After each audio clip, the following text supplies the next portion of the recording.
Tortun altta birini Elman, qalanının 5'te 2'sini Fuat yemişdir. Tortun hansı hissəsi qalmışdır?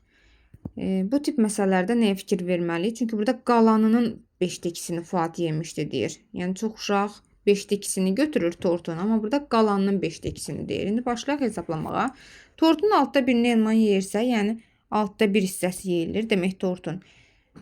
Fuad isə qalanının 5'te 2'sini yer. Qalanını tapmaq üçün biz birdən, yəni bir tam bütöv götürülür də. Altta 1'i çıxarıq, altta 5 hissəsi qalar tortun. Yəni 6'da 5'in 5'te 2'sini. Altta 5 vurulsun, 5'te 2.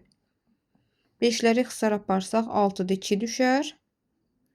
2'yi ixtisar etsək 3'də 1. Demək tortun altta birini Elman yedi. 3'də 1'ini Fuat yedi. Toplayarıq altta 1 ilə 3'də 1'i. Toplasaq düşər 6'da